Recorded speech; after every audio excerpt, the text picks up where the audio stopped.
Hi, thank you for thinking of me. I so appreciate you. I'm excited. This is like the highlight of my day. Oh, thank you. Hold on, I'm plugging my charger up.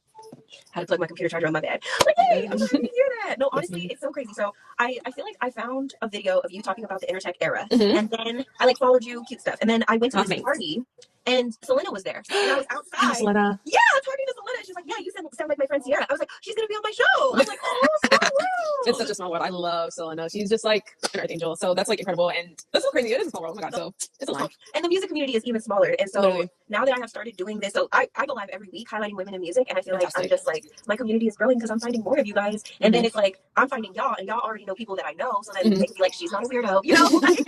Yeah, you know what's crazy? My friend Elsa, I owe her text back. She texted me. She was like, "Oh my god, you're doing something with Jasmine. I was just watching something she did last week." So it's once you're in the community, it really is just like super tight knit. So I'm so excited for you. Yeah, well, thank you. I'm excited for how you have grown. I'm excited for you growing your brand as the Gen Z exec. Yeah. I mean, I want to talk about like your background, because when I first started getting into you, you said that you have parents who are in the music industry and all of that good stuff. So yeah, tell me just a little bit more about yourself. And oh girl, I don't know if we have that much time. We don't say that for the biopic, but what I will say is, no, I mean, like, I'm very fortunate to have like both my parents and my grandmother on my mother's side who were like executives within the music space. So I think growing up, having especially like a mom who was a woman in the industry at the time, she was one of the first Black membership reps at ASCAP actually. So I think just being in that space like from a very early age and just seeing the difference between like internally and externally, it really kind of feel like did something to my psyche, just how I saw things from like a present view and a future view, because I think always being the baby in the room, like everyone would always ask me what your friends into and like what do they like, and it was kind of like they would always pick my brain. Right. So it was like, oh, okay, young, age, the young kids exactly. So it's kind of like it was never really. I kind of always looked at it like my age wasn't really a detriment. Like it was kind of like something that I felt was more so an asset, because it was like, oh, okay, like you actually do want to know what my friends are doing. We actually are kind of seeing the trends right now. Like what does that really mean in terms of like how someone can translate that from like both worlds? And then once I got into like, you know, college and like really getting into the industry, and you do start dealing with like ageism and like the whole thing. But I think right now we're starting to see like a resurgence of like young professionals really taking their power back, and I'm really excited for that. And I think that that's something that's really it's really interesting too, because you're seeing like a really high level of artistry that I feel like we haven't been seeing before. Yes.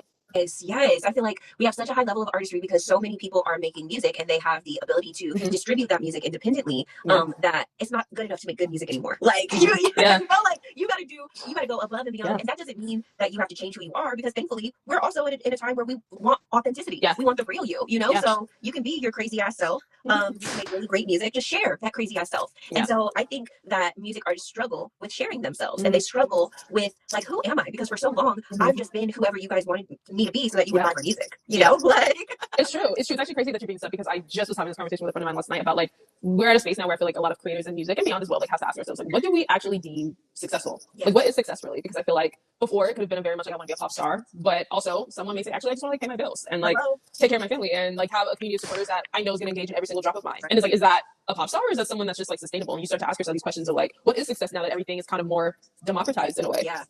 Definitely that, because that's for me, that's my goal when I work with a lot of music artists. And you know, I'm lucky, like I started working with Doja Cat when she was the Moo Girl, and I got to be with her as she transitioned into the international pop icon that she is. So the experience that I've had and my relationship with labels and partners and all of that, God set me up to look at this shit differently. Because the way that y'all were treating us when we were the Moo Girls management, as opposed to when we were Say So management, is totally different. So that means that you guys were always capable and you guys always could do this, but you didn't feel like doing it until we proved her value to you, and until we made her go up and everybody else got into what we already knew. Because that's the thing, is that Doja, like at that time I was working with Doja, Gallant, and Aaron Ray. They're all artists. They all think the same way. They all act the same way. One was just more popular than the other two. You know what I'm saying? So it's like, it's no different to the artists. So, but it's different to us in how we promote and how we help the artists promote their shit. And what you were talking about, which is a sustainable fan base.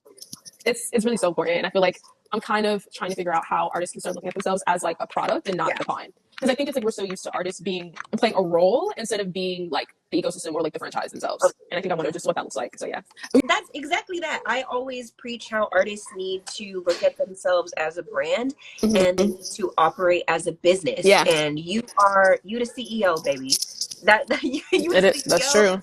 You the brand, you the product, you everything, you know? So it could be a lot. But what really drew me to you was your explanation of like the Entertech era. So can you explain like what the Entertech era really is, and like why it's important for the future of entertainment and the future of music artists? Yeah, for sure. So Entertech at its core is really just like the intersection between entertainment and technology, but in the context of like technology empowering really creative liberation and economic sustainability. I think right now there's like a lot of conversation around technology and like this fearfulness that it's going to be like replaced, or, you know, everyone says that, you know, they're not going to replace you, but like they're not sharing like transparent data. It's like a lot of weird stuff going on, and we're kind of just in this space of the unknown. And Entertech really is like the ideology and really like the perception of like, if creative sustainability really exists from like a technological level, what does that really look like as an independent ecosystem? Like everyone has their own creative brand, everyone can coexist. Are there incubators? Like really looking at a creator economy of like independent sustainability. Like that's what Entertech at the core, like that's what it is. Oh my gosh, I love that, because I feel like the entertainment industry is crumbling because all of these big structures, that's Mm-hmm. well, all of these big structures who have been paying people cents or pennies, including Yeah. music artists and stuff, like they're not getting away with that anymore. You know, like people just, we know our value and we're just like, what the fuck, bro? You can't pay me $125,000 a year, but you can charter a jet. I know how much it is to charter a jet. I booked the jet. Like, you know, Yeah. like like what are we saying? So like, don't lie to me to my face and say we don't have enough money. No, you don't have enough money for me. You don't think that I'm valuable enough. You think that anybody will do my position, and it's not true. You know, like, just like If and to sorry. your point, no, because I feel like you have such a great point. I feel like right now we're starting to see, one, with a lot of these layoffs too, a lot of creative professionals that are affected actually have no choice but to go freelance. So it's really forcing them to ask these questions of, like you said, like, okay, like what are my rates? What are my services? Like what is my value? And reestablishing and rediscovering what the creative value actually is. And I think that's why I feel like it's kind of like this resurgence, or like I have this theory that the Entertech era is kind of like the second coming of the Harlem Renaissance, in my opinion. I think, no, seriously, I really Oh, do. And I say that because historically, I'm such a nerd, but like love it. historically, history really does repeat Yeah. itself. And so even before the Harlem Renaissance, there was a global pandemic. It was the 1918 Spanish flu. So when you see literally on how like that economic like impact started making other people like, actually, I don't want to be in the South. I want to move up. Like it really affected like a trickle down effect in terms of Mhm. how people really interact in a society. And I feel like we're seeing that still. Like we literally all survived a global pandemic. Oh my And God. in Yeah. that global pandemic, what I still kind of have a struggle with people not acknowledging or like understanding is that when the world was really shut down and people were arguing over toilet paper, what was the one thing or the one industry that literally kept going and kept and gave people actual sanity? It was entertainment. They were listening to music, they were watching movies, they were reading a book. They had to do something Yeah. to have a level of escapism during that time. And I think that's so powerful in terms of what the impact and influence of entertainment, what that really is, especially during global crisis. But then I had to think about it from the lens of like, it's so powerful in that just example by itself, but yet all the people that work within it, a good 80% of it are struggling economically. That makes no sense to me. Right. And so it's like, even with COVID, you know, we became a lot more dependent on the internet. Yeah. So again, it's like making me just ask a lot of these questions of like, okay, we now know like something like that happened, but yet again, what was still sustaining the industry dipped a little bit, but it's still sustained. There were literally companies before COVID that no longer exist anymore. Yeah. So it's like, how do we, as an already technologically advanced industry, Right. stop playing defense and start playing offense? Like that's kind of really my theory, Mhm. really. When you say playing offense, are you Mm-hmm. saying like us coming up with innovative ways to use technology available, such as AI, such as TikTok, such as I don't know, just any of these rising apps that are helping us, but like, is that how we kind of grow? And how do, what is our version of the Harlem Renaissance? Like, what is Oh. the big change that you see happening now that Mm-hmm. we're literally in the same comparable time? Because yeah, such a great point that you pointed out about that, because that's true, and I feel like history repeats itself too. It definitely does. And I think that, you know, okay, there's a few notes. One, I would say that like the thing that we really should be doing is absolutely to your point, leveraging the resources that we have now that we can find, whether it's AI, whether it's not AI, but it's like, I don't know, like a mind organizing app like Milano, where it's like you're utilizing these technological like applications or platforms to help within your creative process to make something more Yeah. sustainable. This is something that I actually talk about. and you'll get the exclusive, Jasmine. Actually, I'm working on a book right now.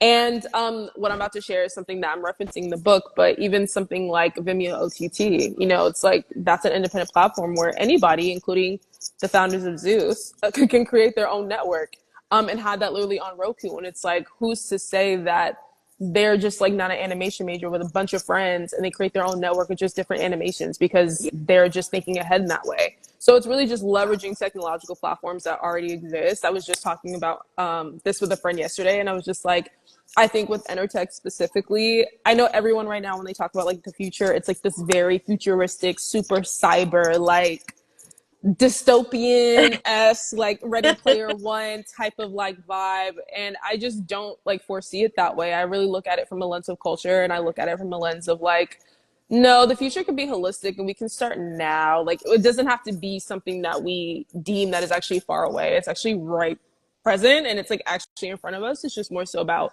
what are those resources and how do you like actually utilize that. And I think that's really where it is. Like we just need infrastructure, honestly. Yeah, I think that the entertainment community at a whole is filled with a bunch of dreamers and a bunch of Mm-hmm. ideists and Yeah. not a bunch of executors and not a Yeah. bunch of people who want to do the work to actually make these things happen. Mm-hmm. But I feel like a lot of the people who do want to do that work are Black women because we love a project. Okay. Clock that we tea. Clock love, you know it. what I'm saying? Like we love to Clock put it. some shit together. We That's true. love to, we love to make some things happen. And I feel like we should be collaborating and Mm-hmm. uplifting each other because we have unique skills and gifts, and Absolutely. everybody can have their own company. We can collaborate, whether Mm-hmm. it's a one rollout, one release, one project, or if we collaborate to produce multiple things over time. Yeah. We can create our own companies. We can work together to support each other. We know everyone, we have the accesses, we have the resources. But I feel like a lot of people are scared of entrepreneurship just because they don't Mm-hmm. realize that they're doing it already. If you're a music artist, you're an entrepreneur. Absolutely. You're You know? already, you offer a product. And, I think that's really why Entertech is a kind of like a subcategory of entrepreneurship and creative entrepreneurship for sure, because it's like you're a product, like you're not a pawn. And I feel like when you actually start to see like the value that you can of like even building brands or like world building, like you're starting to notice how people are, even with your show, like you might want to say, okay, right now, like this is like an online virtual thing. You may want to take this on tour. Next thing you know, you may want to do different merch. Like who's to say that you can't expand this into multiple streams or opportunities for yourself on different platforms? Like Yeah. I think now that everything is so accessible, it's like the possibilities that were not accessible are now possible. And I Yeah. think it's just, again, like seeing it in a creative way, because also, as you know, like entertainment and music, it's not a traditional business environment. It's like the most unprofessional, ambitious business environment ever. And it's like so non like Yeah, perfect. corporate. It's like corporate, but it's not.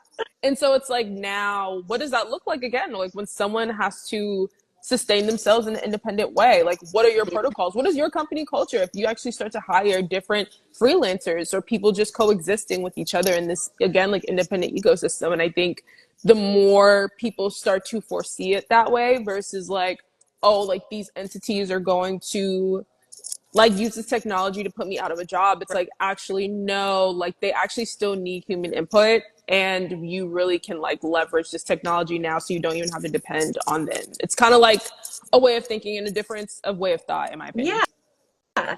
And honestly, I don't think that I could be an entrepreneur without Chat GPT. Yeah. And I love ChatGPT. yes, It's a like great. it's a huge game changer for me. So when I first started my company, it was just artist management. I had Zaya Bell and another artist named Farrah Fox. I got them signed to an indie label called Gwen, and Zaya got multiple tour offers. So we're touring, we're releasing projects, we're doing Mm-hmm. all of the things, and I was not making any fucking money. It'd be like that, for And so real. I had to learn because I had to learn, like, I had to learn how to market myself. I didn't go Yeah. to school for marketing. So I had to ask ChatGPT.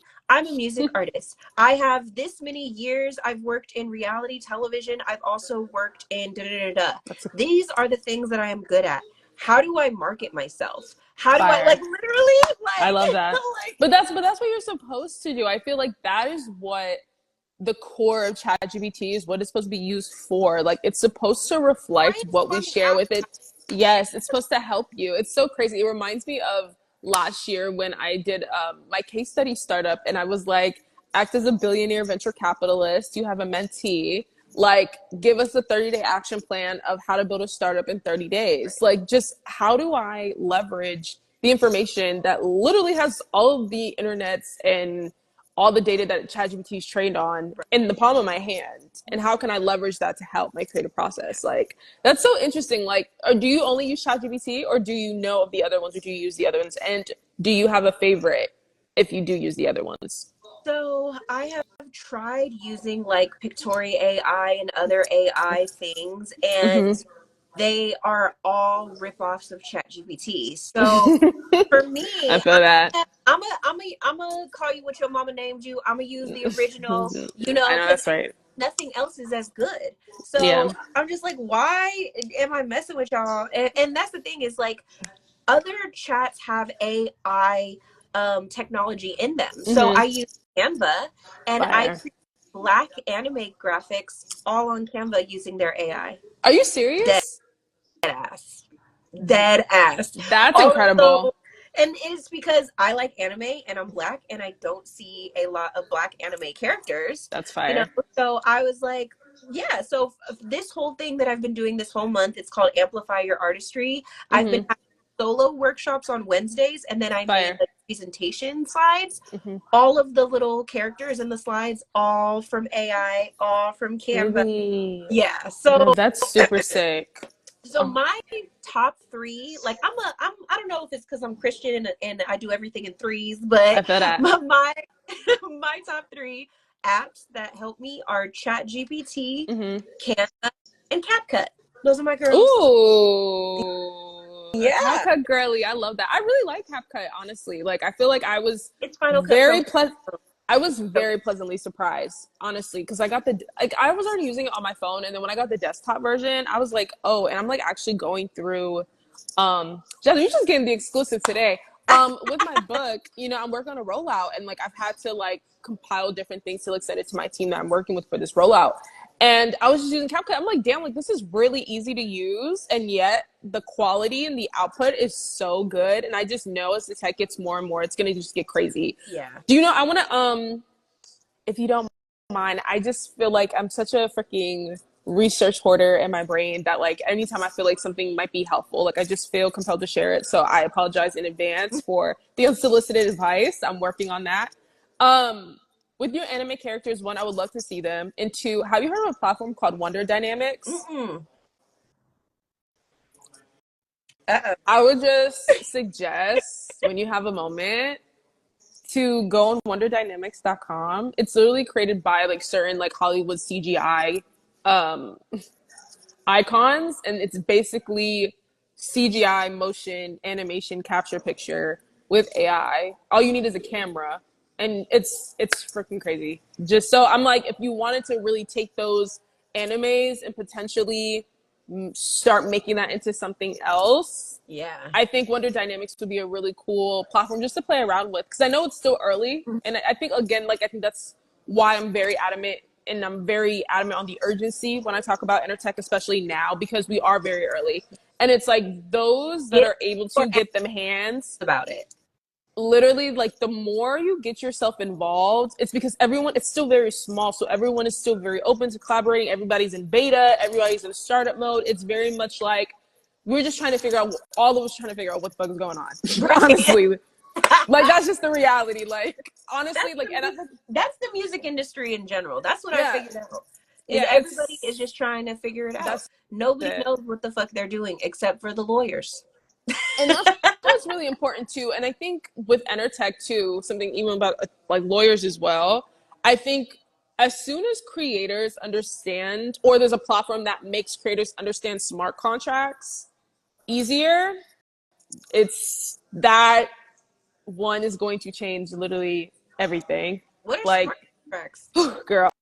Okay, so smart contracts are, well, okay, so with Entertech, obviously, like, yes, it's with AI, but there's so many other aspects of emerging technology that maybe other people aren't familiar with. Like, yes, we can talk about like Web3, but like decentralized technology, blockchain technology, like, yes, like mixed reality of like AR and VR, but especially when it comes to like decentralization, like the blockchain, it's about data ownership. Like, that's really what it's all about. It's about decentralization. It means that there's no centralized platform, so we're able to do it more directly, so there is no middleman. So like, let's say all the documents that I have on Google Drive right now, technically, although it's mine, it's like Google owns it because it's on their database. Right. On decentralized platforms, it's a little bit different. It's like the platform itself exists, but it's decentralized, so we actually own the data that we actually are interacting with.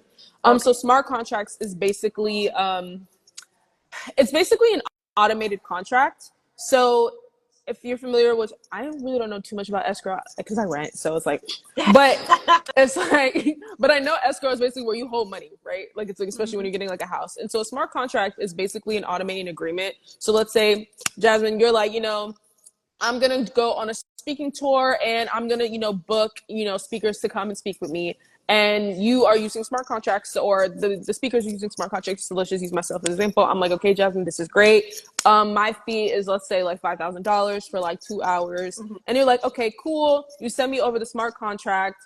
I agree to the smart contract, but automatically, as soon as you make that smart contract, it takes the money out of your account.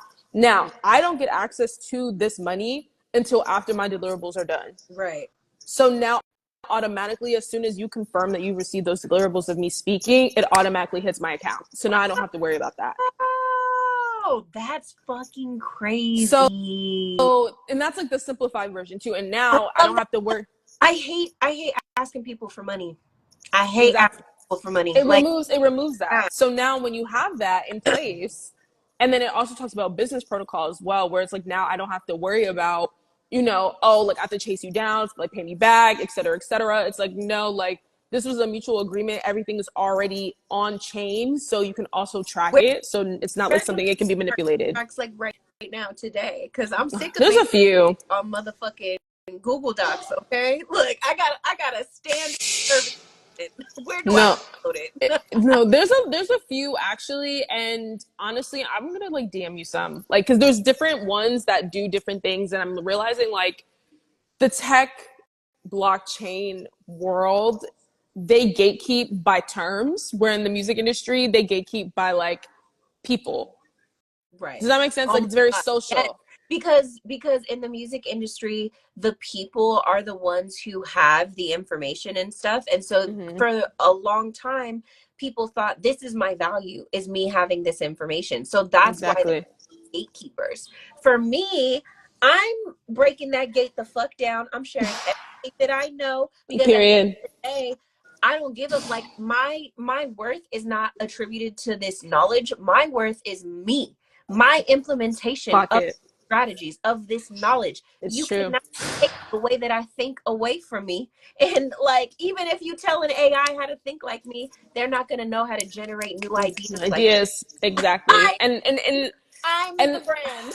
I'm so glad that you're thinking that way, because even too, like, I was experimenting last year. I made my own like AI clone. I like trained it on myself, and even though some of the answers were like, I would say it to your point, like, it didn't have my pizzazz, it didn't have like my spark, it didn't have my touch, really.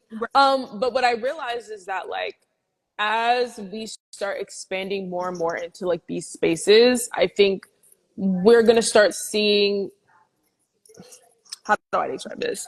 It's like, people, I feel like, are gonna start making their brand's world experiences. Oh my God. And I think that it's going to become more interactive, where it's like a game. Like, I feel like the music industry is going to turn into a game. Ooh, like kind of like, okay. So example, so imagine, so Tyla is doing this thing where it's like Club Tyla, and like you're on the plane with her wherever she's going. But I could see that turning into a game where you're, like almost The Sims, Like, no, literally, that's exactly like, I think because now for artists to sustain themselves, again, to keep that attention too, because as content and like the algorithm, it's like, people, yes, are passively consuming, but we've been passively consuming now for 10 years. And as everyone knows in entertainment, every 10 years, it's like, this is already a big change, but every 10 years there's going to be a change anyways of consumption, like patterns. That's just a fact. So it's like, now, how do we keep the attention up? Also the watch time, the retention, where it's like, if I ask them to do something, they're going to do it. So now you have to get creative, and what's going to actually make people want to move is incentive. And what's incentivization? It's really gamification. It's like, let's make this a game. And I think that in entertainment as a whole is something that I learned, especially over, was it Q4? Because Q4 was my case study for my startup that I had, Eclipse. I have a TV show called The Zodiac Games, and it's like a whole thing about, astrology and like going through mental, physical, and psychological challenges and having 12 different reps of each zodiac sign. And that was a really fun experiment, and I wanted to test out interactive television. Now, the platform that I wanted to use, we didn't have the budget. We didn't have the budget for it, so we had to get really creative and just think like, what were the resources that we had to like create something like that? You know what I'm saying? Right. And so we realized that like, instead of people voting for the finale, we had people vote on who they actually wanted to represent their zodiac sign. And we realized that people actually wanted interactive, immersive television because they didn't want to be passive consumers anymore. So I think as more people and more creators start to like realize that people actually want to be immersed in the storytelling. And that's where the world building comes in, I feel like, with Entertech though. Yeah, definitely. Oh my gosh, I love this. I feel like we're just like geeking out. I know. This is the definition of like the girlies who get it, and when you just find a girly who gets it, where it's like, oh my gosh, we could just that's why I was like, police try wonder dynamics though. And I would love to see, because I'm honestly seeing I want to see like more people that have like cool concepts and like find different ways to like expand that shit, honestly. Like, let's just make a bunch of fucking franchises. Because to be honest, and I actually wanted to ask you this too, because I was doing my homework, of course. And as someone who worked in TV and film, like, I'm very curious on your perception as well. Like, do you also see like the top-down model kind of diminishing in that world, in that realm as well? Or is it more so like, because I hear like mixed things compared to music, and I feel like in gaming and stuff like that. Yeah. The top-down model in television and stuff is a little bit differently because our output is a lot faster than music. Like we don't have time for our shit to break down and not work because we have deadlines and people have invested money and stuff. So it's a little bit harder for change to come, but we also have unions. We also have like the music doesn't have, whereas like you can't fuck around with us too much. So like SAG-AFTRA, like them doing that shit was because of everything that happened in the pandemic and because of decisions that studios and the stakeholders and people were making that were affecting the people who make the content, where we actually have to be like, let me fucking remind you that you can't do this shit without writers and without actors and without all of us. You know what I'm saying? So you cannot have me working on a project for 9 months, and because it didn't make the money that you thought it was going to make, like now I'm affected. Now I don't have the stability that I had. Right. I have a mortgage. Yeah. Tell that to the bank. Like literally. You know what I'm saying? No, it's real. It's real. That's what I mean. It's like, it's economic infrastructure, in my opinion. It's like, we need to kind of change that piece. Because if people can't even take care of themselves, then what the fuck are we doing? Yeah. Are we really like bigger an industry? Like, it does not make sense that our minimum wage, you can't afford rent in any state in the United States on our minimum wage. So then why is that the minimum wage? You know what I'm saying? Like why is that, so it becomes a bigger problem. But when it comes to entertainment, nobody cares as much because they're like, oh, boo-hoo, you little fucking actors and writers and creative people. And it's like, no, don't be mad because we decided to follow our passion and make money off of it. Be mad because you didn't do the same thing. But and that's, I want everything to work. I don't want labels to go away, because I think that labels are great partners and Yes. they're needed when you get to a certain level. Agreed. It's the ability to get to a certain level and people not knowing how to get to a level where you even need a label or a partner that I really help with. And that I think a lot of people who work in the buildings at these labels, at DSPs, I have friends who work at magazines, they all are not being paid enough, and they all are not getting the titles that they deserve. They're That's facts. they're scared to fight for the promotions and the things that they deserve because they think they're gonna get fired. It's really wild, and I want that to change in the entertainment industry. And I think the only way that that is going to change is if we as individuals recognize our value, start our own shit, contract out our services, and now if you want me to come back to the company, well, this is how much I make on my own. How much are you to pay me? Like that's Literally. what I want. That's what I want, because I know too many people who work in music because they love working in music. But how am I going to be able to buy a house one day or do all the things that this country told me I was supposed to be able to do if I worked hard, went to college, and got a good job? And it's interesting to bring this up because it reminds me of like this fact that I actually learned a few weeks ago that I didn't even realize, is that the music industry doesn't give out grants. And I wonder I don't even mean to laugh, but I'm like, yeah, they're fucking stingy. They're performative. Anything nice that the music industry does is performative. And it makes me, and I had a conversation with a friend of mine who is from Canada, and she said how the Canadian music industry, although it may not be having like the global dominance from an economic standpoint, a lot of artists are actually able to sustain themselves because of the infrastructure government programming that they do have in Canada. And it just made me start to think about, like, even when you do homework on like the National Endowment of the Arts, like government also programs as well, because when you look at the numbers and the stats of how much income and revenue like music and entertainment makes, it makes you start to really think about like, okay, so from an economic standpoint, like why is this not functioning in a traditional way? And then I also think, to be honest, like because I like coined the term Entertech, it's like I'm always in my founder's bag, but especially last year I was really deep in my founder's bag. And I was very fortunate to like join these communities of founders and like these VC and these programs and these incubators. And I started to look at myself of like, okay, so I'm seeing how these startups and these companies have programming, and where they're like residencies and programs that are like helping people with the actual development. And that's where it's like when people ask me like, is Entertech very anti-label or anti-network? I don't really think that it is. I think that I'm an industrial revisionist. I think that if the business model changed to a more incubator, accelerator-esque type of business model, I think that we would see a lot more, one, money, and two, more happy people, and a higher quality, I feel like, of output versus kind of having this like survival like theme going on.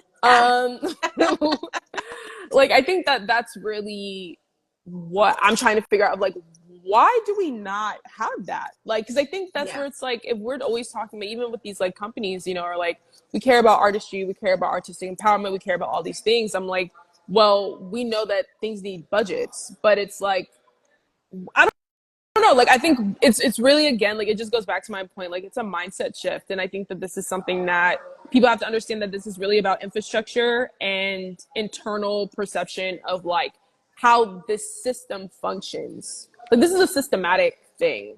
And I think that's what Entertech really has become. Yeah. Entertech is breaking down the system, and that's what No Conformity is all about. We really need to do a collab. I don't know what we gonna work on together, but we gotta get some. Let me know, girl. Yes.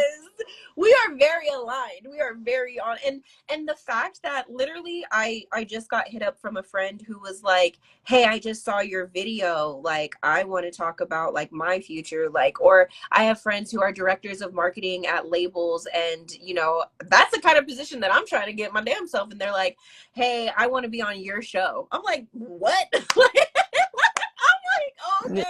like you What you're doing is really powerful though. Like I feel like you're giving people that want to say something and like have a message, like giving them a platform to do that. Like we, especially like us, we don't get platforms like that. We just don't, like, especially those that are like working behind the scenes. We just don't do that. Like it's like we see each other and it's like, I see you, like congratulations. Right. So what you're doing, it's like you really are shining so much more light onto people who need it. So I have to give you your flowers too. That's why when you hit me, I was like, thank you so much. Like I would love to talk, because I feel like these are the conversations I literally have with my homegirls when I'm getting my hair done. Like these are the things where it's like, why are we not doing this, or why are we not doing that? And it's like, this needs to be like a collective conversation, or these collective, or these types of collective conversations still need to be happening. So I have to give you your flowers. So thank you so much for what you're doing. Like it's needed. And I really am going to suggest, please look at Vimeo OTT. Like I think turning this into like a talk show format would be like really sick and really fire. Honestly, I really do. I feel like it would be really, really sick.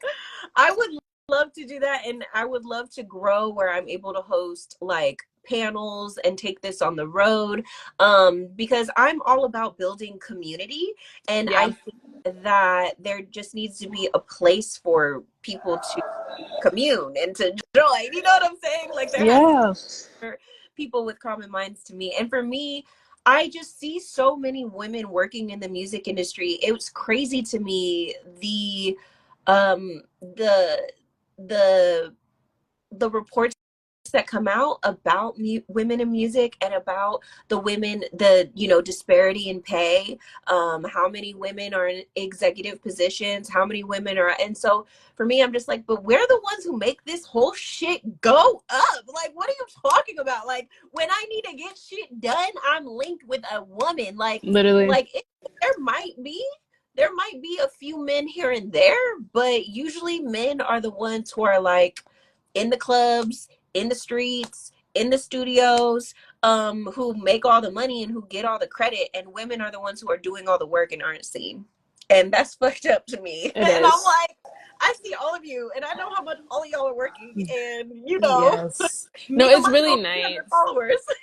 no, but look, everyone starts somewhere. Yeah. Like, I think we just need to see more of that. Like, I feel like it's about representation. Like, it reminds me kind of like Black Girls Rock a little bit. Like, before that platform existed, it's like we knew that there were like Black women doing like amazing things in the community. But when you have a platform that is like highlighting that and creating opportunity for other people to see, like, oh no, like this is something that I can contribute to. And this is something that is a reminder of myself. It's like, that is like legacy building. And I feel like that's really important. And I think also a lot of creators, I don't know if everyone's thinking like this, but I really hope that there's like a really strong group of, creators like us, and especially like young executives or artists themselves or people on their team, like really start thinking about legacy. Cause I think right now it's like, what is that really? And like there was this video of this girl on TikTok, and she was like being petty, but she had asked this question, and it made me really think about like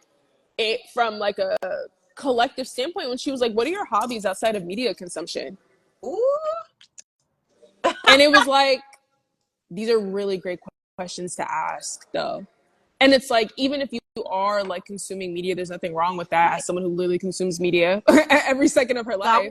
But it's like, but it's like, what are you doing with that? And like, how are you transmuting that? And how are you co-creating with that? And I think that's kind of the collective need, is like where it's needed. Cause I think right now it's just like, everyone's like panicking instead of looking at the opportunity that the chaos is like providing. Yeah. So I want to ask, how do music artists, professionals, industry executives, how do we thrive like in the Entertech era and as things are changing? Yeah, I mean, first things first, I would say like start looking at yourself as a business. I think that's the first thing. Or looking at yourself as a franchise, if anything. If it's like, okay, like the business mindset or the admin perspective is kind of hard to grasp. Look at yourself as a sense of like McDonald's, if you will, in terms of like a franchise. McDonald's is everywhere. So it's like, if you were everywhere, in what capacity would you be everywhere? And like really asking yourself like, okay, if you are everywhere, why are you everywhere? What is your purpose? What is your value? Like, what is the story that you're trying to tell? And I think any artist or creator, even an executive, at the end of the day, we're all telling a story, and we have to get very clear on what that story is and who those stories are for. Right. And I think that's really where you start with Entertech. I think it's not, for me at least, it's not about like, oh, you just like use AI or you have to use these things. It's like, no, like, how are you using technology to tell these stories in these different ways? And then how do you sustain yourself economically from doing so in this new way? And I think that is kind of how you start, because once you get clear on like what that Right. is, finding the platforms is easy. Now you're looking for, okay, like what can I do this with this, or how can I do this? And now you are like, okay, I understand my why. I know who it's for. Right. Now I know the how, and now I can actually get to it. Yes, huge. That's really huge, is knowing your why. Like, who am I? Why am I doing this? Then, who it's for? Who am I making music for? Who is my business for? If you're an executive or an industry professional, like, who is my target audience? That's huge. And just to give you marketing jargon, the first one, the why, that's your unique selling point, your USP. Like, that is like, what am I doing? Like, why am I doing it? And like, what do I have to offer people? And so knowing what your unique selling point is, knowing who I'm selling to or my target audience, and then knowing how I am going to do it. Those are really, again, the big three. I feel like when I break things down into threes, they just make But sense. it says, but look, it makes sense though. You clocked it, because that's really what it is. And I think like even with me, like I had this TV show concept idea that I had since from college, like 2019, and I didn't realize that I could self-distribute and create my own network until 2023. And it was like because I understood my why and I knew who it was for. I was Yeah. like, oh, I found the platform. It's like I had the plan. Now I have the platform. So like let me just go and do it. Like let me figure it out. And I think people that grew up or understand are always on the internet, it's like it's a bunch of information at this point. So now it's like we have too much information. We really have no excuses, Yeah. literally. We have none. Like there's people that have done so much more with less when you really think about it historically. And I think because I'm such a history nerd, I take this shit very serious, because it's like there are people that literally have done more with less. Yeah. We have no excuse. We literally have no excuse. Like we have so much to our disposal. It's just about like what that is being used for. And I think it's about intentionality. And I know a lot of people always ask me, especially when I like either speak to like, you know, schools or like companies or things like that. And they're always like, do Speaking. you, you know, but you know, like they'll ask me like, well, do you think that AI is like bad? And I say, you know, my example might come off very intense, but I kind of look at it in the same way as a gun. Like it's a tool. It's like you could be used in a negative way where, you know, like there are people that buy guns to shoot up schools, just like there are people that are, I'm sure, planning to utilize AI for deepfake technology or scams or any type of weird shit that they're going to use it for. But then Right. also it's like on the flip side, it's like if someone's breaking into my house, I'm popping you in the face. Like it's not even a question. And I'm going to be glad that I have a gun on me because I'm a Right. woman who lives by myself, Right. one, and I can protect myself. Same way as in AI, where someone, let's say a 25-year-old that has dyslexia or Tourette's or ADHD can now use AI to help them understand and learn in a way that's complementary to them. So it's like, it's really about how I have these tools are ADHD. being, but I'm just it's, but I'm neurodivergent, and yeah, that's why ChatGPT's help so much. it's, but that's what I'm saying. It's like you, when you are using it in the best of like intentions, Right. you start to see the benefit of like these tools. So it's like we need regular, I do believe that we obviously need like regulation and like certain practices for sure. But I Hmm. think we also kind of need this period of experimentation to really see what is possible and what is the Yeah. limit, unfortunately. Like what is the limit that we're not willing to Right. cross? Right. We're in a wild, wild west time right now when it comes to technology. We've seen Yeah. it with the uptick and the downfall of, you know, cryptocurrency and blockchain and all of that, and NFTs and all of that. It went up and went away so quickly. Yeah. Because all of these things, they're unregulated, but they also, and then people started using them for the wrong reasons. Like people would promote a certain coin, everybody's buying that coin, and then you pull your money out of the coin while it's like, that's this fucking scam. Like, Yeah. but you know, but having a technology or a currency that is not tied to USD or to gold or to something like that, that was really innovative. So it's really just, you know, the ways that we can make things work. But technology is rising and falling so rapidly. We're in a time that's very unprecedented. We've never been through a time like this before. So what happens next and how we navigate it really comes down to us.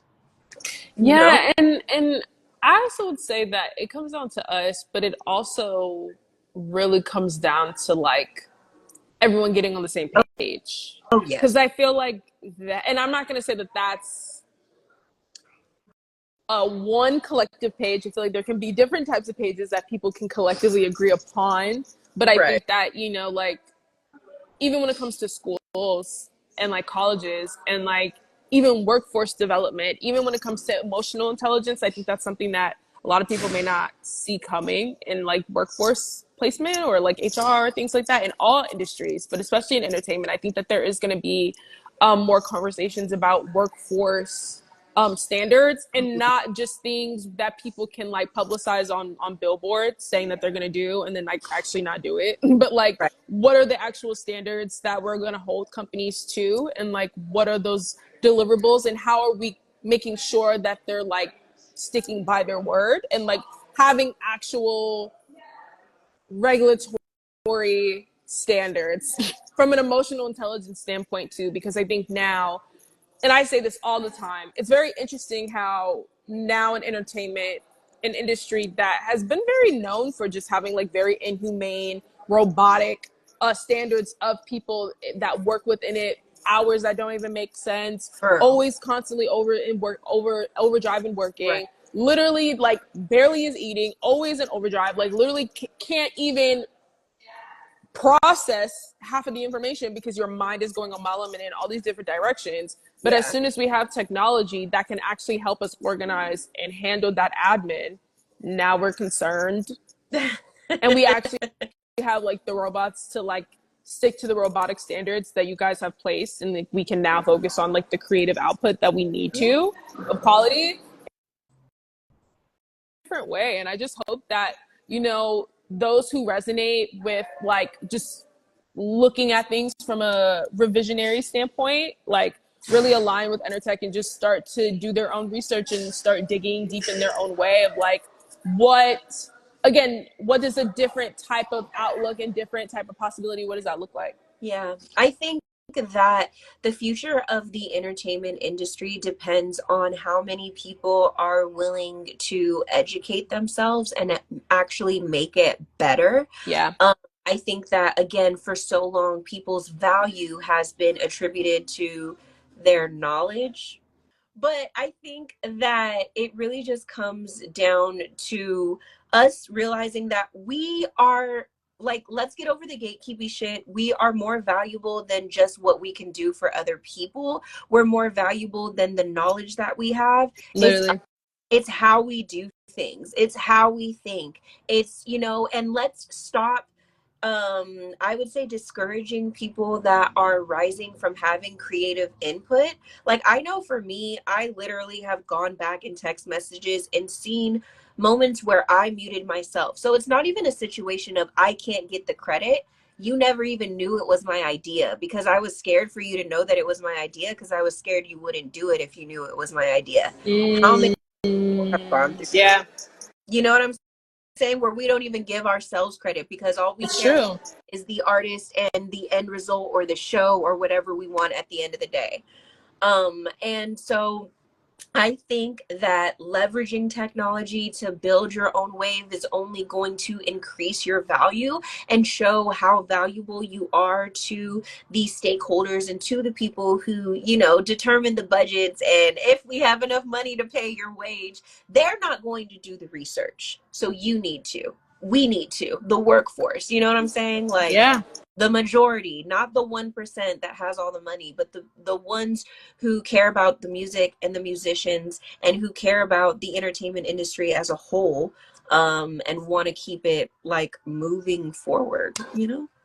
For sure. No, totally. And of course, like when we start getting into it, it gets so loud. So I'm so sorry. Okay. But I really am excited for you. And I think that this is something that like I so enjoyed, and I'm more than happy to do this again whenever. Like this is I want to continue this conversation. I feel like we should have more of these like collectively. I really do. Yes, let's go to lunch. I'm literally texting Selena right now, and I was like, I want to continue our conversation from the little girls thing. So I feel like, do you know Monique too? I'm like, I feel like I know all your friends. I Oh, okay. No, don't. you don't know Monique. Okay. No. No, Monique used to work at ICM. I think so did Selena. My best friend Danny used to work there, so that they Oh, all. nice. Oh, okay. Yeah. Okay. But yeah, I would love to do this again, and I would love, like, let's go grab coffee or something and Where are just, you based? LA. Are you in LA? No, girl. I'm in Atlanta. Oh my gosh. Well, my artist that I manage is in Atlanta, so I might be out there soon. Yeah. Well, come see me, girl, when you come Okay. out here. Let me pull up on you. But no, please send me all of the apps and things that you mentioned. I want to put them in the show. Yes. I'm gonna repost this on YouTube. But yeah, before we go, if you guys have any questions, let us know. We're here to help you. If you have any questions about AI, technology, the Entertech era, future of Ask the music, away. ask Ask now away. or forever hold your peace. Okay, period. Because I'm always, look, that's the whole point of these two, is not only to highlight women in music, but to also provide mentorship and industry insights to people who would not have them, you know? So Yeah, that's so I want to important. you about the little talk show thing, because I want this to be bigger, because I feel like I have a really good message, and I'm really good at helping music artists market themselves. I'm not that great at marketing myself. It's always that. As a marketing girl myself, it literally is always that. It's always that. Right. But that's why I've had to like really look at the Gen Z exec or myself as like a brand, and like kind of have a level of detachment with myself to be like, okay, wait a minute. Like if this was an artist that I was trying to break and I was not like involved, like how would I do it? Yeah. And like I got you. For sure. Well, it seems like nobody got no questions, Yeah. so I'm gonna But that's let them okay. go. We'll let you guys go. Thank you so much, Sierra. Thank I you, feel like Jasmine. we're gonna be friends now. Okay, I'm claiming it. I'm just gonna. All right, look, clock it, claim it. It's there. Such a great convo. Thank you guys all for joining. Thank you guys so much. Week on YouTube, like I always. Okay, period. All right, have a good one, guys. Bye. Bye.